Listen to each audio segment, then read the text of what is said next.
kálúwà wọn lọ́rọ̀ ní kí ànábì kọrin ànábì. yóò bá pẹ̀lú jìbìtì yóò bá wàláhì mọ́ kan sára sí yín. ọmọ Sheikh Nasir Kabara ló kọ ní tírà tẹ̀rí tún bẹ́ wájú mi.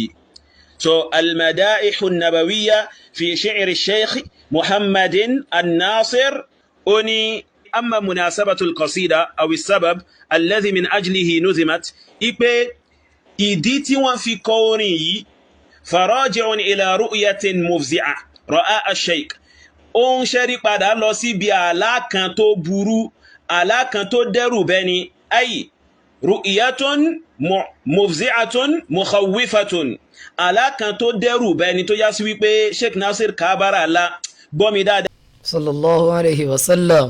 wọ́n ṣàdó àwọn ṣe gbogbo ẹ̀ tí bàbá sọ fún gbogbo ayé náà ẹni tí ó gbà yóò gbà ní ẹni tí ò ní gbà náà kò ní gbà ní. yakumullah.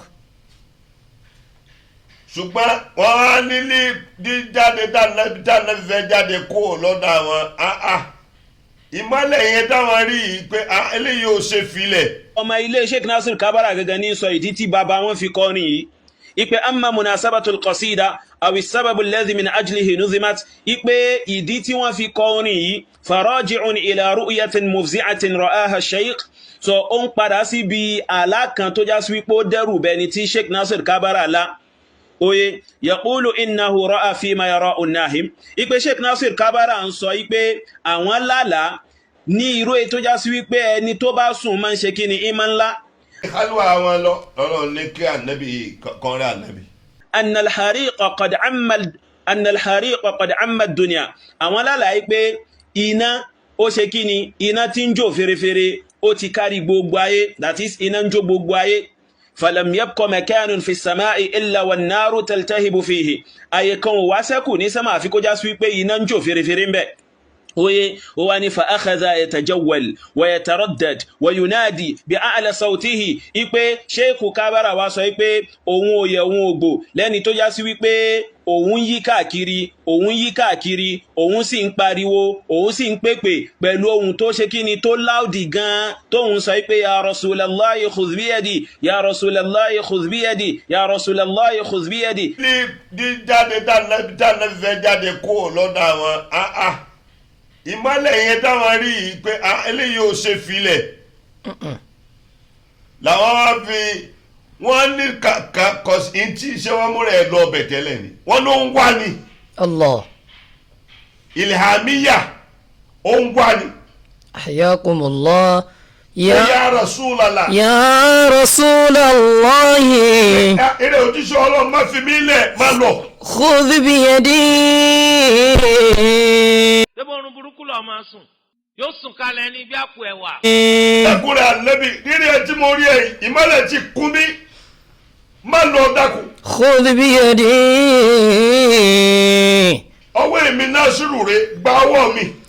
ọmọ ilé Sheikh Nasir Kabara gẹ́gẹ́ ní sọ ìdí tí bàbá wọn fi kọrin yìí ipe amma munasabatul qasida aw as-sababu alladhi min ajlihi nuzimat ipe ìdí tí wọ́n fi kọrin yìí faraji'un ila ru'yatin mufzi'atin ra'aha ash-shaykh so ó ń padà sí bí àlá kan tó já sí wípé ó dẹ́rù bẹni tí Sheikh Nasir Kabara la oye yaqulu innahu ra'a fima yara'u an-nahim ipe Sheikh Nasir Kabara ń sọ ipe àwọn lálàá ní irú ètò já sí wípé ẹni tó bá sùn máa ń ṣe kí ni ìmọ̀ ńlá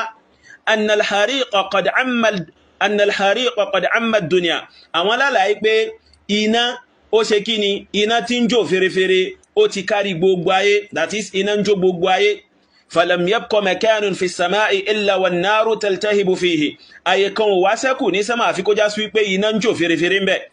oye ó wá ní فأخذ يتجول ويتردد وينادي بأعلى صوته ipe Sheikh Kabara wá sọ pé òun òye òun ògbò lẹ́ni tó já sí wípé òun yí káàkiri òun sì ń pariwo òun sì ń pèpè pẹ̀lú ohun tó ṣe kíni tó láùdì gan tóun sọ pé ya Rasulallahi khudh biyadi ya Rasulallahi khudh biyadi ya Rasulallahi khudh biyadi eré òjíṣẹ́ Allah bẹ́ẹ̀ dá ràn mí lọ́wọ́ olódo.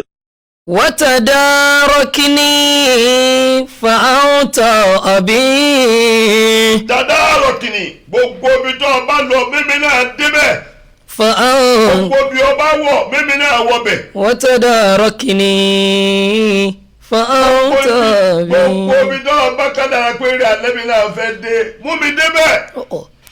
فأنت أبي ọlẹ́nìkan tí dá síwájú jù rí ànábì Muhammad. yorùbá pẹ̀lú jìbìtì yorùbá wàláhì mọ kan sára sí yín n ò mọ bá a ṣe jọ dúró wájú ọlọ́run n ò mọ báwọn. eré òjíṣẹ́ Allah bẹ́ẹ̀ dá ràn mí lọ́wọ́ ràn mí lọ́wọ́ ràn mí lọ́wọ́ olódo. làwọn wá fi wọ́n ní kàkà kọ́sí tí iṣẹ́ wọn múra ẹ̀ lọ ọbẹ̀ tẹ́lẹ̀ ni wọ́n ló ń wá ni الله ilhamiya ó ń wá ni. حياكم الله ya Rasulallah. يا رسول الله eré òjíṣẹ́ ọlọ́run má fi mí lẹ̀ má lọ. خذ بيدي ẹkùnrin ànábì rírí ẹ tí mo rí ẹ ìmọ́lẹ̀ ti kún mi má lọ dákun. خذ بيدي ọwọ́ èmi Násírù rẹ gba ọwọ́ mi. وتداركني فأنت أبي dada àrò kìnnì gbogbo ibi tó o bá lọ mímí náà débẹ̀. فأنت gbogbo bí o bá wọ̀ mímí náà wọbẹ̀. وتداركني فأنت gbogbo أبي ibi tó o bá kádàrá pé rí ànábì náà fẹ́ dé mú mi débẹ̀. فأنت أبي ọlẹ́nìkan tí dá síwájú jù rí ànábì Muhammad. ṣéwù ní yá Rasulullah ìwọ òjíṣẹ́ ọlọ́run khudh biyadi dì mí lọ́wọ́ mú gbá ọwọ́ mi mú ń gba ọwọ́ mi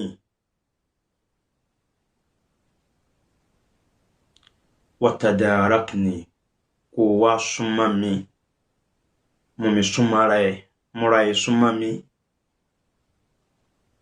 Fa anta abi ìwọ ni bàbá mi. Bórin náà ṣe dùn tó